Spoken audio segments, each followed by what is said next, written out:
Welcome to tribe and caste series. आज हम आपसे घड़वाल कबीला की तारीख़ बयान करेंगे।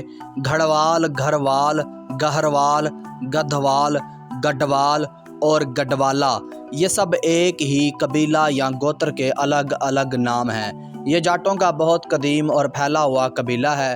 अब हम देखते हैं कि मुख्तलिफ हिस्टोरियंस ने इस कबीले के मुतालिक क्या कुछ कहा है।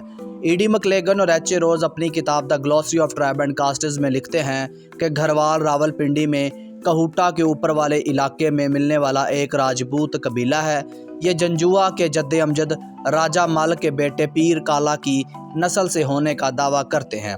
उसने उन पहाड़ियों में मुकीम होने के बाद कोहरानी नामी औरत से शादी की और अपने इलाके को अपनी बीवी के नाम से कहरू नाम दिया, इसलिए इसकी औलाद कहरुवाल, कहरवाल या घरवाल कहलाती है। दुलाल कबीला इसी कबीले की शाख बताई जाती है। यहाँ हम आपको बताते चलें कि जंजुआ भी सिक्का बंद जट कबीला है जिसका राजपूतों से कोई ताल्लुक नहीं है। जटलैंड से हमें इन्फॉर्मेशन मिलती है कि घरवाल जाटों का एक कबीला या गोत्र है। ये तोमर कबीले की शाख है और उन्होंने गुरमुक्तेश्वर में राज भी कायम किया है।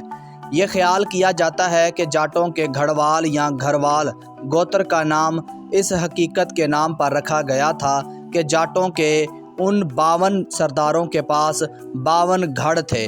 गढ़ मीन कले, जिनमें से हर एक सरदार का अपना आज़ाद कला या गढ़ था। तकरीबन 500 साल पहले इन सरदारों में से एक अजय पाल ने तमाम छोटी छोटी सल्तनतों को अपने ज़ेरे तसल्लुत ख़त्म कर दिया और गढ़वाल सल्तनत की बुनियाद रखी। ठाकुर देशराज के मुताबिक अनंग पाल के दौर में वो गढ़ मक्तेश्वर का हुक्मरान था। राजपाल का एक जद जाट सरदार था जिसका नाम मक्ता सिंह था, जिसने गढ़ मक्तेश्वर कला तामीर किया था। जब पृथ्वीराज दहली का हुक्मरान बना तो उसने गढ़ मक्तेश्वर पर हमला किया। शदीद जंग हुई और गढ़वाल पर पृथ्वीराज चौहान की फ़ौज को पसपा या शिकस्त खानी पड़ी, लेकिन उस वक्त के हालात ने उन्हें वहां से निकाल कर राजस्थान की तरफ हिजरत करने पर मजबूर कर दिया।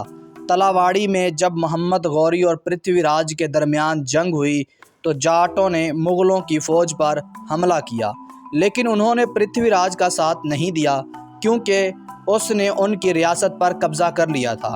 एक जाट जंगजू पूरन सिंह मलखान की फ़ौज का जनरल बना। पूरन सिंह की हमायत की वजह से मलखान मकबूल हो गया था। जब घड़वालों या घरवालों ने गढ़ मक्तेश्वर को खो दिया तो वो राजस्थान आए और 13वीं सदी में झुंझुनू के करीब कैर, भेटवार और झावासरी वगैरह पर कब्ज़ा कर लिया। उनके बकौल जब ये लोग यहाँ आए तो यहाँ जोया और मोहिया जाट इस इलाके के हुक्मरान थे।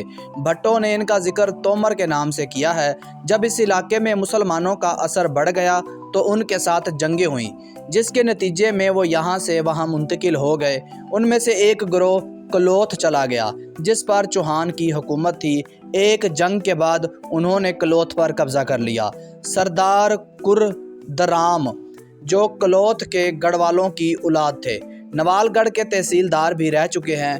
ये भी कहा जाता है कि कले के अंदर से जंग की वजह से वो घड़वाल या घरवाल कहलाते हैं, यानी कले के अंदर रहकर जंग लड़ने वालों को घड़वाल या घरवाल कहा जाता है, जबकि कले के बाहर से जंग लड़ने वाले को बहरोला या बरोला कहा जाता है।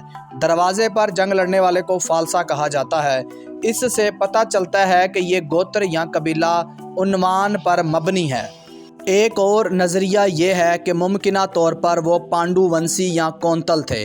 भट्टों ने इनका जिक्र तोमर के तौर पर किया है और तोमर भी पांडु वंशी थे। गढ़ मक्तेश्वर का जिक्र भगवत पुराण और महाभारत में भी आया है। कहा जाता है कि ये कदीम शहर हस्तिनापुर या हस्तनियापुर कौरों की राजधानी का एक हिस्सा था। यहाँ एक कदीम कला था जिसकी मुरम्मत मीर भून नामी मरहट्टा लीडर ने करवाई थी।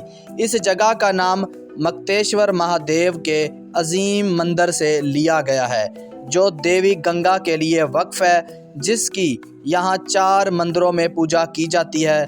2 एक ऊंची चट्टान पर वाक़या हैं और 2 इसे उड़ा देते हैं। آبادی کے لحاظ سے گھروال یا گھڑوال قبیلہ راجستھان، ہریانہ، اتر پردیش اور پنجاب میں آباد ہے، جبکہ پاکستان میں یہ قبیلہ چکوال، راولپنڈی اور کشمیر کے علاقوں میں آباد ہے۔ مذہب کے لحاظ سے یہ قبیلہ 3 مذاہب میں تقسیم ہے: اسلام، ہندو اور سکھ۔ یہ تھی گھروال یا گھڑوال قبیلہ کی تاریخ، جو ہمیں مختلف ذرائع سے ملی اور ہم نے آپ تک پہنچائی۔